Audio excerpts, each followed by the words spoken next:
오늘 우리에게 주시는 하나님 말씀은 창세기 4장 1절로 26절까지의 말씀입니다. 창세기 4장 1절로 26절까지의 말씀을 세번역 성경으로 봉독합니다. 아담이 자기의 아내 하와와 동침하니 아내가 임신하여 가인을 낳았다. 하와가 말하였다. 주님의 도우심으로 내가 남자아이를 얻었다. 하와는 또 가인의 아우 아벨을 낳았다. 아벨은 양을 치는 목자가 되고 가인은 밭을 가는 농부가 되었다. 세월이 지난 뒤에 가인은 땅에서 거둔 곡식을 주님께 제물로 바치고 아벨은 양떼 가운데서 맛배의 기름기를 바쳤다. 주님께서 아벨과 그가 바친 제물은 반기셨으나 가인과 그가 바친 제물은 반기지 않으셨다. 그래서 가인은 몹시 화가 나서 얼굴빛이 달라졌다. 주님께서 가인에게 말씀하셨다. 어찌하여 내가 화를 내느냐? 얼굴빛이 달라지는 까닭이 무엇이냐? 내가 올바른 일을 하였다면 어찌하여 얼굴빛이 달라지느냐? 내가 올바르지 못한 일을 하였으니 죄가 너의 문에 도사리고 앉아서 너를 지배하려고 한다. 너는 그 죄를 잘 다스려야 한다. 가인이 아우 아벨에게 말하였다. 우리 들로 나가자. 그들이 들에 있을 때에 가인이 그의 아우 아벨을 쳐 죽였다. 주님께서 가인에게 물으셨다. 너의 아우 아벨이 어디에 있느냐? 그가 대답하였다. 모릅니다. 제가 아우를 지키는 사람입니까? 주님께서 말씀하셨다.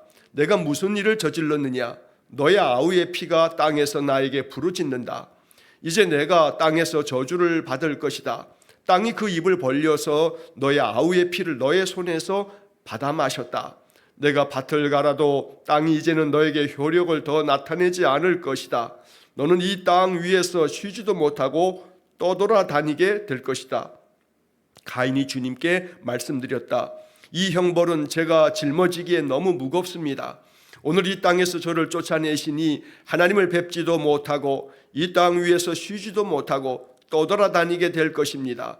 그렇게 되면 저를 만나는 사람마다 저를 죽이려고 할 것입니다. 주님께서 그에게 말씀하셨다. 그렇지 않다. 가인을 죽이는 자는 7갑절로 벌을 받을 것이다.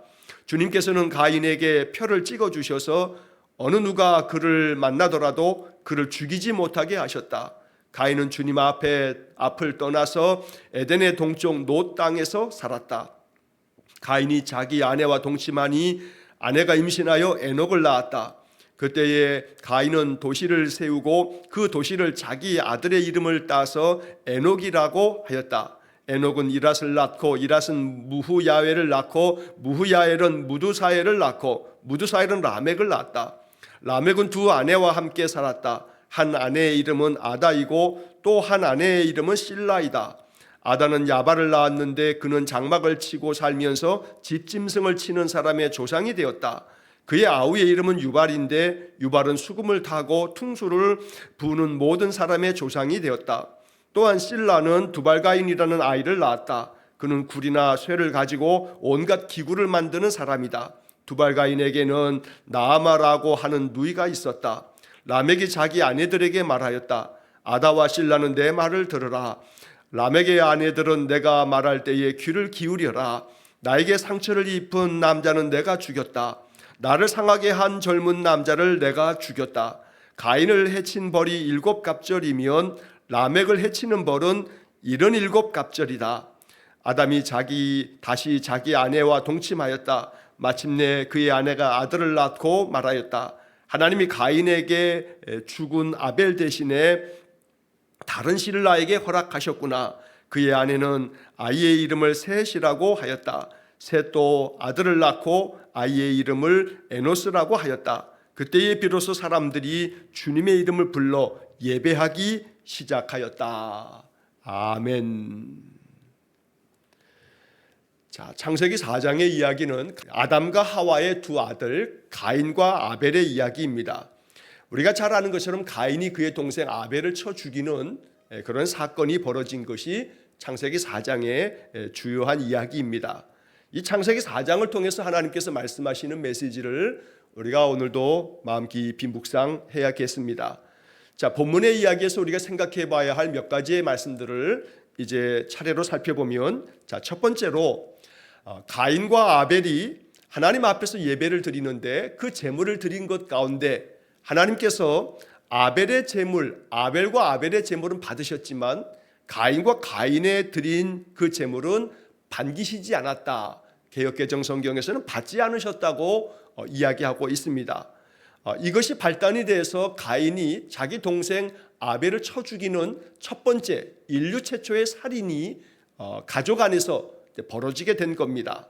자, 그렇다면 먼저 우리가 생각해 봐야 할 것은 하나님께서 왜 아벨의 제물은 받으셨는데 가인의 제물은 받지 않으신 건가? 라고 하는 궁금함이 생기게 됩니다. 자, 이에 대해서 우리가 그동안에 여러 가지 많은 해석들을 아마 듣고 또 알고 계실 겁니다. 어떤 사람들은 말할 때 가인이 드린 제물은 곡식의 제물이고 아벨에 드린 제물은 이 어린 양의 그 양의 첫, 오늘 그 세번역 성경에서는 맛배라고 되어 있는데 우리 개역개정 성경에서는 첫 새끼라고 이렇게 되어 있습니다. 그래서 어떤 이들은 하나님께서 아벨의 제물을 받으신 이유는 아벨은 첫 새끼, 즉 첫 번째 것을 바친 반면에 이 가인은 곡식을 바쳤지만 그것이 어떤 것인지 알 수 없어서 첫 번째 것을 드린 아벨의 제물을 하나님 받으신 거다. 뭐 이렇게 해석하는 그런 이야기도 어쩌면 들었을지 모릅니다. 또 어떤 이들은 이런 얘기도 합니다. 가인이 드린 그런 제물은 곡식의 제물이었는데 아벨은 바로 양의 새끼를, 그 첫 새끼를 드렸기 때문에 이 아벨이 드린 제사는 피의 제사였다. 동물 제사였고 그 동물의 피를 바친 피의 제사였기 때문에 하나님께서 아벨의 제물을 받으신 거다.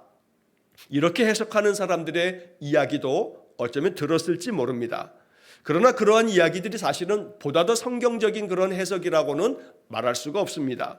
자, 왜냐하면 곡식 제사 대 피의 제사, 동물 제사 이렇게 구분을 한다라고 하는 것은 이것은 먼저 레위기에서 우리가 5가지의 그런 예배법 중에 두 번째 해당되는 소제라고 하는 이 제사는 곡식을 하나님 앞에 바치는 제사였기 때문입니다. 그러니까 하나님께서 곡식이냐 아니면 동물을 바치는 피의 제사냐라고 하는 것으로 이 가인의 제물을 받지 않으셨다라고 해석하는 것은 소제를 하나님께서 받으셨고 그렇게 곡식 제사를 명하신 바도 있기 때문에 이것은 적합한 해석이라고 말하기 어렵습니다. 자, 그렇다면 왜 가인의 제물은 받지 않으시고 아벨의 제물만 받으셨는가라고 하는 것을 우리가 이해할 때 이것은 앞서도 말씀드린 것처럼 구약을 해석할 때에는 구약은 신약으로 해석하고 또 신약의 말씀은 구약으로 해석하는 이런 상호 보완적인 구약과 신약의 이 역할을 해석의 어떤 그런 방법으로 사용할 때 이 가인과 아벨의 이 제사의 이야기에서 아벨의 것을 받으셨다는 이야기를 신약 성경 히브리서 11장 4절 말씀은 이렇게 표현하고 있습니다. 믿음으로 아벨은 가인보다 더 나은 제사를 하나님께 드림으로 의로운 자라 하는 증거를 얻었으니 라고 하는 구절이 히브리서 11장 4절에 기록되어 있습니다.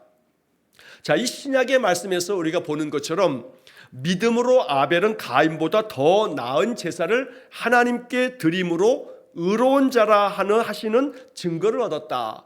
그래서 이 히브리서를 기록한 기록자는 아벨의 제사를 하나님께서 받으시고 가인의 제사를 받지 않은 이유는 바로 믿음으로 아벨은 하나님 앞에 제물을 바쳤다. 그래서 가인보다 더 나은 제사를 하나님께 드렸다라고 이렇게 표현하고 있다는 겁니다. 그래서 오늘 본문의 말씀으로 이 이야기를, 이 이유를 우리가 찾자면 본문의 말씀을 보시게 되면 세번역 성경의 번역으로 봤을 때 4절 그 중간에 보면 주님께서 아벨과 그가 바친 제물은 반기셨으나 가인과 그가 바친 제물은 반기지 않으셨다. 자, 여기서 우리가 분명하게 알 수 있는 것은 주님께서 아벨이 바친 제물은 반기셨으나 가인의 바친 제물은 반기지 않았다. 이렇게 제물에 초점을 맞춘 것이 아니라 그 앞에 표현되기를 아벨과 그가 바친 제물 이렇게 표현합니다. 또 가인과 그가 바친 제물을 반기지 않았다. 이렇게 말하는 겁니다. 그러니까 제물의 문제처럼 비춰질 수도 있지만 그러나 그 앞에 아벨과 그가 바친 제물, 가인과 그가 바친 제물, 이렇게 말하는 겁니다. 그러니까 제물의 문제라기보다는 사람의 문제였다는 것을 이야기하는 겁니다. 그래서 히브리서 11장 4절에서 제물에 대한 이야기를 하기보다는 믿음으로 아벨은 가인보다 더 나은 제사를 드렸다라고 사람의 초점을 맞추는 것으로 히브리서 11장이 해석하고 있다는 겁니다. 그렇기 때문에 이 하나님 앞에 제물을 바칠 때에 그들의 마음 중심, 즉 예배자가 어떠했느냐라고 하는 것에 초점을 맞추고 있는 것이 오늘 이 본문의 이야기를 왜 하나님께서 가인의 제물은 받지 않으시고 아벨의 제물을 받으셨는가라고 하는 질문에 대한 적합한 대답이 되겠다는 겁니다. 그러므로 제물의 문제가 아니라 예배자의 문제였다. 이 가인의 마음속에는 아벨보다 더 믿음 안에서 진실되고 겸손한 마음으로 예배하는 마음이 덜하였기 때문에 하나님께서 아벨의 그 예배를, 예배자인 아벨을 받으신 것이다 라고 이렇게 이해하는 것이 적합한 이해가 되겠습니다. 왜냐하면 그 다음 이어지는 이야기를 문맥상으로 살펴보게 되면 하나님께서 가인의 제물을 받지 않으셨다는 이유로 가인이, 그 다음 구절을 보면 그래서 가인은 몹시 화가 나서 얼굴빛이 달라졌다 이렇게 말합니다. 몹시 화를 내고 있는 가인의 모습을 성경이 기록하고 있는 겁니다. 그러니까 이 가인의 마음속에는 하나님 앞에 제물을 바쳤는데 하나님께서 제물을 받지 않으시면 하나님, 내가 잘못된 제물을 바친 건가요? 내가 왜 내 제물은 받지 않으셨나요? 라고 이렇게 묻는 물음이 아니라 그 자리에서 그는 몹시 화를 내고 있다는 겁니다. 예배자의 마음 가운데 이 가인과 아벨 두 사람의 모습을 보게 될 때 가인은 화를 내고 그 화가 증폭되면서 결국 하나님께서 경고하심에도 불구하고 경고를 듣지 아니하고 자기 동생 아벨을 들로 데리고 나가서 그 아벨을 돌로 쳐 죽이는 살인을 범하게 되었다는 겁니다. 그러므로 단순히 제물을 바치는 행동이 중요한 것이 아니고 제물을 바치는 그 예배자의 중심이 어떠한가, 그의 마음이 어떠한가 라고 하는 것을 우리가 주목해 봐야 되는 겁니다. 자, 이렇게 가인이 몹시 화를 내고 있을 때 하나님께서 이 가인에게 경고하시는 말씀을 우리가 두 번째로 주목해 봐야 합니다. 하나님께서는 가인에게 묻습니다. 어찌하여 네가 화를 내느냐? 얼굴빛이 달라지는 까닭이 뭐냐?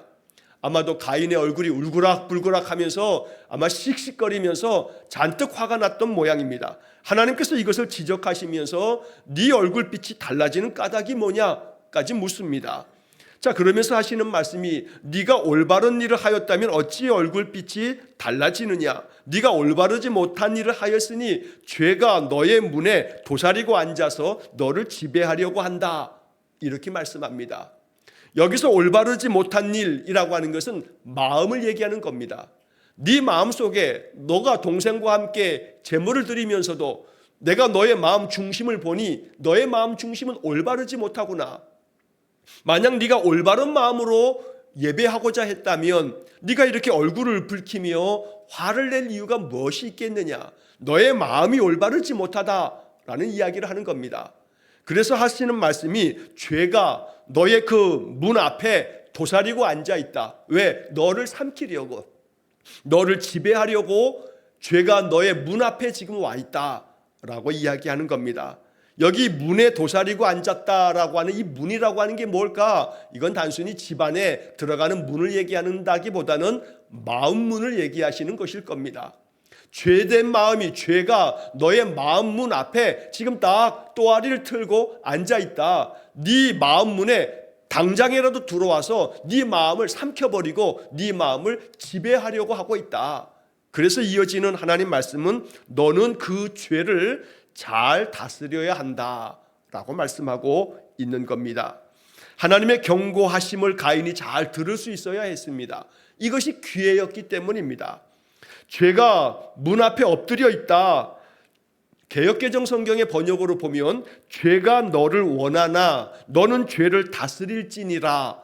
개역개정 성경은 이렇게 번역을 해놨습니다. 죄가 너를 삼키려고 너를 지금 원하고 있다. 하지만 너는 죄를 다스려야 한다라고 돌이킬 수 있는 기회, 악한 마음, 올바르지 못한 마음을 먹고 있는 이 가인에게 돌아설 수 있는 기회를 경고하시면서 말씀하고 계시고 있다는 겁니다. 그러므로 너는 죄를 다스려야 한다라고 하는 이 말씀은 오늘 우리에게 들려주시는 하나님 음성입니다. 죄가 끊임없이 우리의 문 앞에 도사리고 앉아 있어서 우리를 삼키려고 하고 있을 때 우리는 항상 이 죄를 다스려야 된다라고 말씀하고 있다는 겁니다. 결국 가인은 그 죄를 다스리지 못했습니다. 그래서 그 분노의 감정이 폭발하고 증폭되어서 자기 동생 아벨을 쳐 죽이는 그런 살인을 범하게 되었다는 겁니다.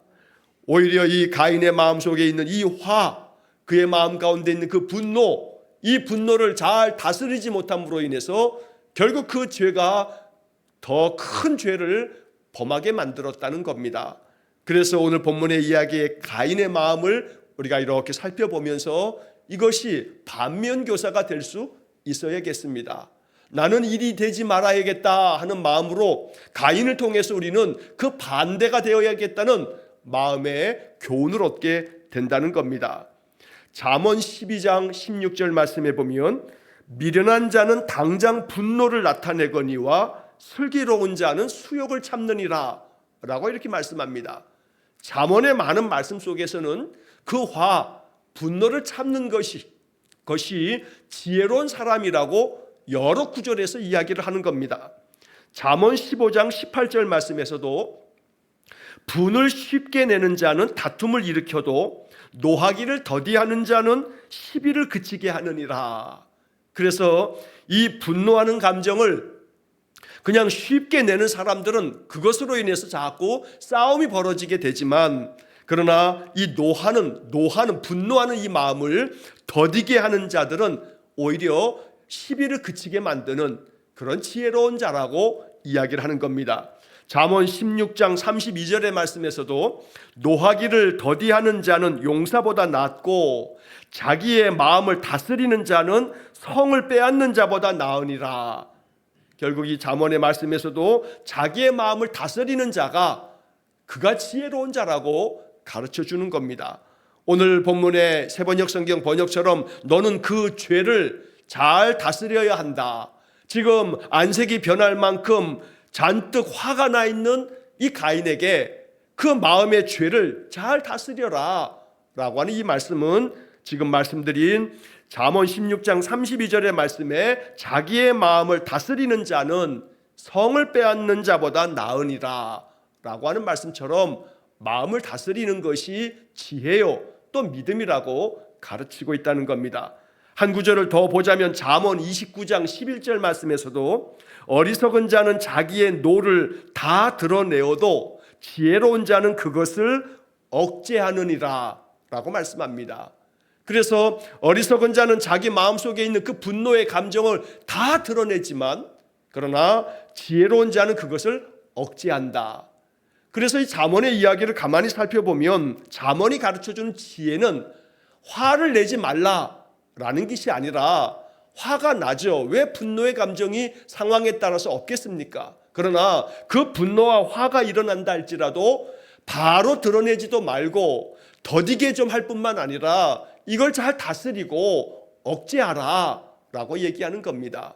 그러므로 경우에 따라서 정말로 화가 많이 나고 분노가 끓어오르는 그런 인간의 감정 자체가 잘못됐다. 그러니 화도 내지 말고 분노도 품지 말라.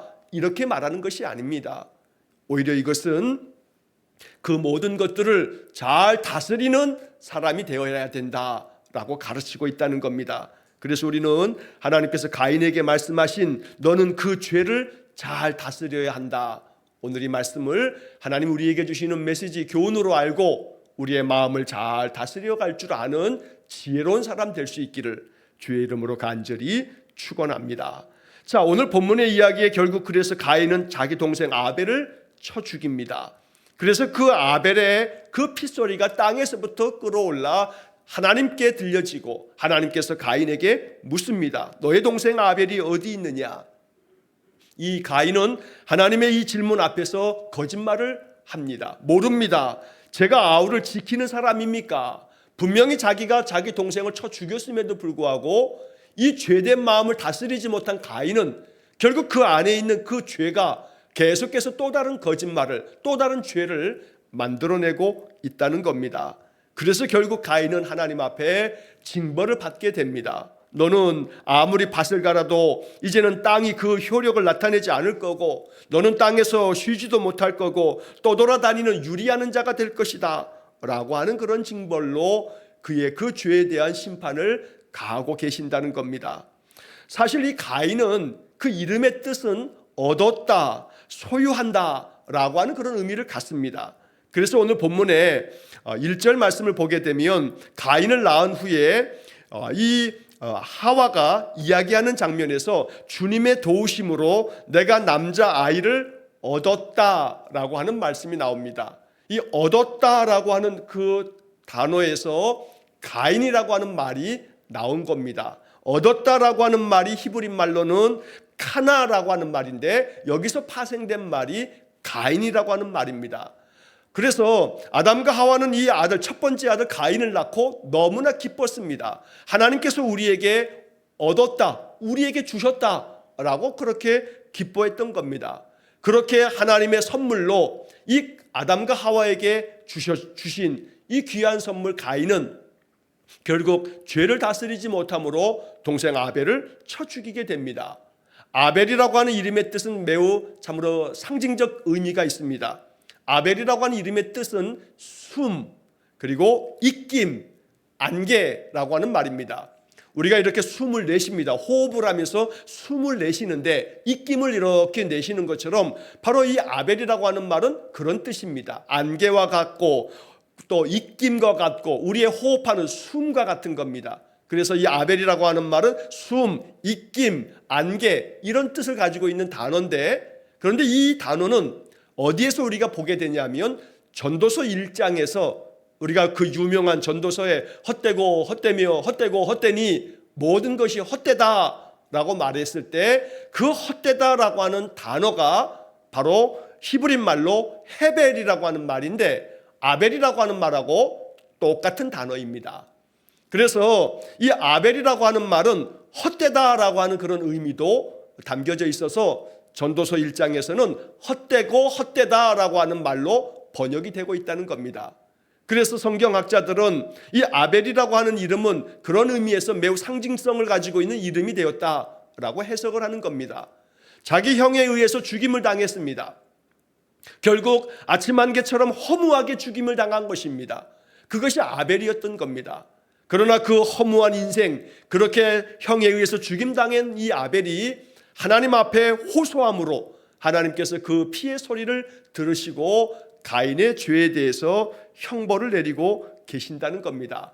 자, 그런데 그런 이야기와 함께 이제 이 가인이 하나님 앞에 호소합니다. 그 짐이 하나님께서 내리신 이 형벌이 내가 짊어지기에 너무 무겁습니다. 내가 하나님도 뵙지 못하게 될 거고 쉬지도 못하고 떠돌아다니게 될 것이니 그렇게 되면 나를 만나는 사람들이 나를 죽이려 할 겁니다 라고 하는 그런 이야기를 합니다. 그래서 우리가 이 창세기 4장을 읽을 때 이 부분에서 더러 사람들은 궁금함을 갖습니다. 왜냐하면 하나님께서 아담과 하와를 만드셨고 그 다음에 그에게서 가인과 아벨 이 두 아들을 낳은 건데, 그러면 이 세상에 아담과 하와 또 가인과 아벨 네 사람만 있는 거 아니냐. 그런데 어떻게 가인이 말할 때 저를 만나는 사람마다 저를 죽이려 할 것입니다. 그렇다면 아담과 하와, 가인과 아벨 말고도 또 다른 사람이 있었다는 얘기냐. 이런 궁금함을 갖는 사람들이 더러 있습니다. 자, 그런 이야기를 들으실 때 여러분들은 이 성경에서 이렇게 해석하면서 이해하고 또 이야기를 전개할 수가 있습니다. 본문의 말씀 3절의 말씀을 다시 보시면 3절에 이런 이야기가 나옵니다. 세월이 지난 뒤에 라는 구절이 나옵니다. 우리가 문맥상에서 성경적으로 해석할 수 있는 방법은 이것밖에 없습니다. 어떤 이들은 종종 이 성경의 이야기에서 하나님께서 아담과 하와 말고 또 다른 창조가 있었다라고 주장하는 사람들도 있습니다. 그런 말에 현혹되어서는 안 됩니다. 아담과 하와 말고 또 다른 사람들을 하나님이 창조하셨던 것을 말하는 거라고 성경은 이야기하지 않습니다. 다만 우리가 성경에서 추론할 수 있는 것은 아담과 하와가 가인을 낳았습니다. 그리고 또 아벨을 낳았습니다. 그리고 세월이 한참 지난 뒤에 가인과 아벨이 하나님 앞에 제물을 바치는 이야기가 등장하는 겁니다. 자, 그렇다면 가인과 아벨을 낳고 난 다음에 아담과 하와가 아무 자식도 낳지 않았다는 말인가? 성경은 그것도 얘기하지 않습니다. 그렇기 때문에 우리가 본문의 문맥상에서 추론할 수 있는 것은 우리가 뒤에서 이제 족보 이야기를 할 때 보겠습니다만 아담과 하와가 900을 넘게 살아가면서 많은 자녀를 낳았다라고 하는 구조를 우리가 나중에 만나게 될 겁니다. 그렇기 때문에 여기 세월이 지난 뒤에라고 하는 말은 얼만큼의 세월이 지났는지도 알 수는 없습니다. 성경은 지금 그것을 얘기하기 위해서 이 창세기 4장을 기록한 것이 아니기 때문입니다. 다만 한 가지 문맥상에서 추론할 수 있는 것은 아담과 하와, 가인과 아벨 외에 또 다른 사람이 있었다는 얘기인가? 라고 하는 그 어떤 사람들이 나를 만나면 나를 죽이려 할 겁니다. 라고 하는 이 가인의 이 공포심. 그래서 그 어떤 사람이냐? 라고 하는 이야기는 아마도 추측하건대 아담과 하와가 세월이 지난 뒤에 가인과 아벨이 제물을 바치는 이야기를 볼 때 그 세월 속에, 그 많은 세월이 지나는 과정 속에 아담과 하와가 또 다른 많은 가인과 아벨을 대신한 많은 자녀들을 낳았을 것이다 라고 추론하는 것이 가장 성경적인 그런 해석이라고 이야기를 하는 것입니다. 지나가는 이야기이긴 합니다만 또 왜냐하면 이것 때문에 다른 아담과 하와 말고 또 다른 인간을 창조하셨다 이렇게 말하는 사람들이 간혹 있기 때문에 이런 설명을 드리는 겁니다. 자, 중요한 것은 이제 그 다음 이야기입니다. 하나님께서 가인에게 이야기합니다. 가인을 죽이는 자는 7갑절로 벌을 받을 것이다 라고 하면서 하나님께서는 가인에게 표를 주시면서 어느 누가 그를 만나더라도 그를 죽이지 못하게 하겠다라고 하는 그런 이야기를 들려주십니다. 여기서 말하고 있는 이 표, 가인에게 주신 표, 이것이 오늘 본문에 등장하는 대단히 중요한 복음입니다. 왜냐하면 이 표라고 하는 것을 주심으로써 가인이 누군가로부터도 해를 당하지 않도록 가인을 보호하시고 보존하고 계신다는 겁니다. 여기서 중요한 것은 하나님께서 가인이 동생 아벨을 쳐 죽인 것에 대해서 그 살인죄에 대해서 용서하겠다라고 하는 표시를 준 게 아닙니다. 이건 용서의 표가 아닙니다. 이 이야기는 비록 가인이 아벨을 자기 동생을 죽이는 살인자가 되었다 할지라도 죄는 형벌을 받고 심판받아야 될 것이지만 그러나 그 죄인을 향해서는 다시 한번 긍휼을 베푸시는 하나님의 그 은총을 얘기하는 겁니다. 그러므로 오늘 본문의 이야기에서는 죄인이라 할지라도 하나님께서 그의 생명을 포기하지 않는다는 이야기를 들려주시는 거고 여기에 이 표라고 하는 말이 대단히 상징적인 의미를 가지고 있는 단어인데 이 표라고 하는 말이 히브리 말로는 오트라고 하는 단어를 씁니다. 그런데 이 그 오트라고 하는 단어가 나중에 어디서 나오냐면 창세기 9장에서 노아의 홍수가 끝날 즈음에 하나님께서 노아에게 무지개를 보여주시면서 이 무지개가 너와 세상과 내가 맺는 언약의 증거다라고 하는 그런 말씀을 들려주십니다. 그래서 창세기 9장 13절 말씀에 보면 내가 내 무지개를 구름 속에 두었나니 이것이 나와 세상 사이에 언약의 증거니라 라는 말이 나오는데 여기에 언약의 증거, 이 증거라고 하는 말이 히브리 말로 오트입니다. 그래서 가인에게 주었던 표 그리고 노아에게 말씀하셨던 세상과 나 사이의 언약의 증거, 이 증거라고 하는 말과 표라고 하는 말은 히브리 말로 오트라고 똑같은 단어를 사용하고 있다는 겁니다. 다시 말해 하나님께서 노아의 홍수로 세상을 심판하는 가운데에도 하나님은 구원의 증거를 나타내 보이시고 계시는 겁니다. 가인에게도 마찬가지입니다. 네가 살인죄를 저질렀지만 그러나 그럼에도 불구하고 하나님의 심판이 임할 것이지만 그러나 그런 가운데서도 하나님께서 구원의 표를 증거를 이 가인에게도 허락해 주심으로 죄인이라 할지라도 그 죄를 다시 돌아섬으로 하나님 백성 될 수 있는 하나님의 표, 하나님의 증거를 허락해 주셨다는 이야기입니다. 자, 종종 이 표가 뭐냐? 하나님께서 어떤 물건을 주신 거냐? 아니면 세번역 성경의 번역이 조금 오해를 살 만한 번역이 돼서 썩 적합한 번역이라고 여겨지지 않습니다만, 가인에게 표를 찍어주셔서, 이 표를 찍어줬다는 것이 뭐 이마나 아니면 또 뭐 손목이나 어디에 낙인을 찍듯이 뭘 찍어주셨다는 얘기인가, 이렇게 오해할 수 있어서 이 세번역 성경에 찍어주셔서라는 이 번역은 썩 적합하지 않다는 생각을 갖게 됩니다. 사실은 이 표가 어떤 형식의 물질이냐라고 하는 부분에서 성경학자들은 물질이라고 성경이 말하고 있지 않기 때문에 그것은 알 수 없다라고 대답합니다. 다만 이 표가 뭐냐라고 하는 부분에 그 표의 형태가 뭐냐에 성경은 주목하는 게 아니라 그 표가 어떤 기능을 하느냐라는 것에 주목하고 있다는 겁니다. 하나님께서 오트, 이 표를 주시면서 이 표가 기능하는, 어떤 기능을 하느냐, 바로 그 다음 구절에 나오는 것처럼 어느 누가 그를 만나더라도 그를 죽이지 못하게 하셨다. 죽이지 못하게 하는, 기능을 하는 표를 가인에게 주셨다라고 말하는 겁니다. 그래서 이 표는 신약 성경에 예수 그리스도의 십자가로 이것이 연결되어지는 그런 구속의 역사를 갖게 됩니다. 다시 말해서 하나님께서 살인자인 가인에게조차도 표를 주심으로써 그 표로 말미암아 너를 죽이지 못하게 하겠다, 너의 생명을 내가 보존하겠다라고 하는 구원의 여망을 하나님께서 그에게 들려주신 것처럼, 심판의 자리였던 십자가의 자리, 그 십자가로 말미암아 하나님은 세상의 모든 죄를 심판하셨지만 그 십자가는 동시에 하나님의 그 자비를 얻는 구원의 길이 되었다는 겁니다. 그래서 십자가의 그 표가 우리에게 오트, 증거가 됨으로써 십자가는 모든 세상의 죄를 짊어지신 형벌의 장소이지만 그 십자가로 말미암아 우리는 구원함을 얻었다는 표시가 되므로 이것이 증거, 바로 오트가 되고 있다는 겁니다. 그래서 가인에게 준 이 표는 장차 죄인들에게, 죽어서 형벌을 당할 죄인에게 십자가의 은혜를 베풀어 주시는 하나님의 구원의 증거다라고 이렇게 구약과 신약을 연결하여 해석하는 해석도 있다는 것입니다.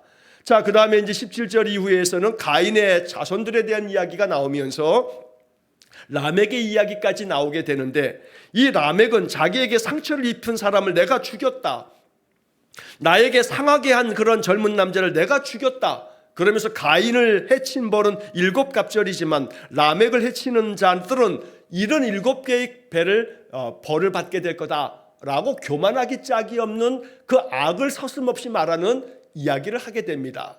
죄를 가지고 있는 이 가인의 자손들에게서는 많은 문명이 발전되어지지만, 도시를 건축하지만, 그러나 그들은 더 악한 그런 자신들의 모습을 과시하듯이 악을 행하는 자로 치닫게 되는 모습을 보여줍니다. 그러나 한편 25절 이하의 말씀에서는 이제 아벨이 죽고 난 다음에 하나님께서 아벨을 대신하여 아담과 하와에게 그 다음으로 주신 자식, 바로 셋, 그리고 셋의 아들 에노스, 바로 그리고 그들의 그 에노스의 시대에 비로소 하나님의 이름을 불렀다라고 하는 개역개정의 성경의 번역이 나옵니다. 세번역 성경에서는 비로소 사람들이 주님의 이름을 불러 예배하기 시작하였다라고 번역을 합니다.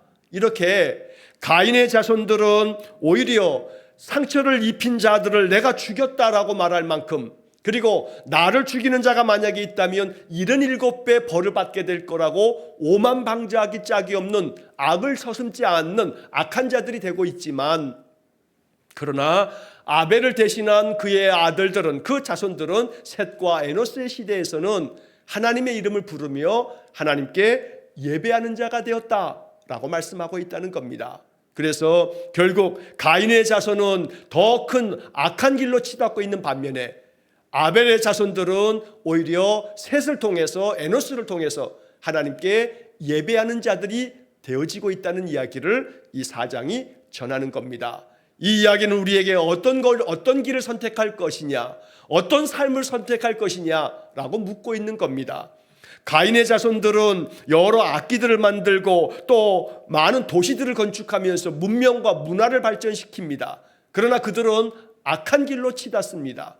아무리 세상의 문명과 문화가 발달되고 사는 삶의 모습이 풍요하다 할지라도 그것이 죄악된 길이라면 그 길을 선택하지 않는 것이 믿음이요 지혜라고 말하는 겁니다. 우리가 선택하고 우리가 나아가야 할 길은 하나님의 이름을 부르며 예배하기 시작하였다라고 하는 말씀처럼 참 예배자가 되어지는 것, 하나님이 이것을 우리에게 명하고 계시는 것입니다. 오늘 이 창세기 4장은 많은 이야기를 담고 있는데 이 이야기 속에서 단 한 가지의 말씀이라도 우리의 마음속에 심겨지는 아침이 되기를 원합니다. 하나님께서 죄인이지만 살인을 저질러서 죽어 마땅한 그런 죄인이지만 가인에게조차도 표를 주시면서, 그래서 다시 구원의 길을 가르쳐 주시면서 죄에서 돌아설 것을 요청하시는 그 하나님의 마음을 우리가 헤아리면서 언제나 참 예배자로서의 삶을 살아갈 것을 마음에 또한 깊이 기도하는 이 하루가 되시기를 주의 이름으로 간절히 축원합니다. 기도하겠습니다. 자비로우신 아버지 하나님, 가인에게 말씀하신 말씀을 마음 깊이 새깁니다. 죄가 너의 문에 도사리고 앉아서 너를 지배하려고 한다. 너는 죄를 잘 다스려야 한다.